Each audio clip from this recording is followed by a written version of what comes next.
Hello guys! Kumusta? Welcome to my vlog. For today's video, gagawa naman tayo nitong beautiful yellow flowers. So first, kumuha ng dalawang fuzzy wire, i-bend sa gitna, and then putulin gamit yung scissor or nail cutter ang gamit ko dito. Mas madali siyang gamitin. So, after naman yan, iset aside natin yung isang piraso kasi 3 piraso lang yung gagamitin natin para sa isang petal. So, i-fold lang natin to or i-bend sa gitna. Then, kumuha tayo ng isa. At yan ang gagawin nating panali. So, i-twist lang. Then, i-bend natin pababa para ma-form natin yung petal. Then, sa bottom part, kumuha lang tayo ng isang piraso. And then, yan ang ating gagawing panali. To secure the petals, kailangan natin siyang hilot-hilutin para magkaroon siya ng shape.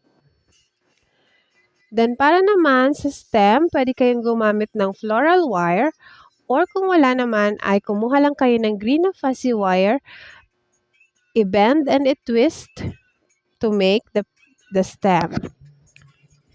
So, gawa kayo ng 5 piraso ng petals. Then, gumawa din ako ng 2 piraso ng leaves.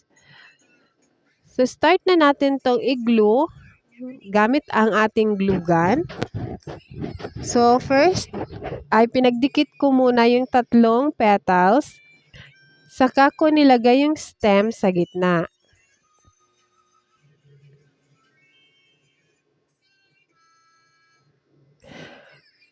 Again, reminder, kailangan maging maingat sa paggamit ng glue gun dahil mainit po ito at pwede tayong mapaso.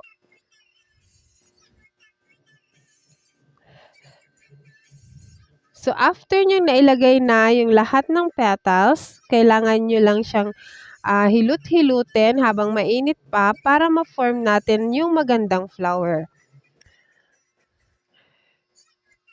Then, para mas maging maganda, lalagyan natin siya ng green na fuzzy wire dyan sa ilalim ng flower. Isi-secure lang natin yan gamit ang glue gun. Then, iti-twist natin hanggang sa dulo or hanggang sa baba.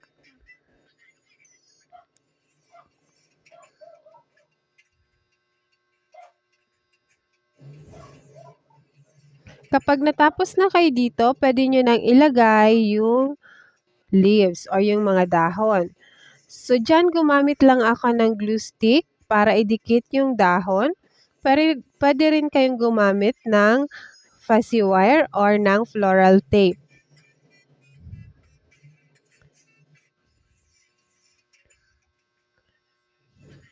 So, para matakpan natin yung mga pinagdikitan, kumuha ako ng floral tape at ayan, inikot ko lang siya dyan sa bottom part ng dahon hanggang paibaba sa stem para naman sa smooth finish ng ating stem.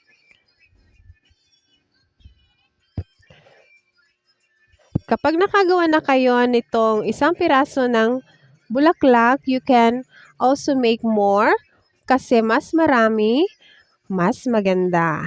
So, ayan, gumawa ako ng marami kasi ito ay request ni buyer.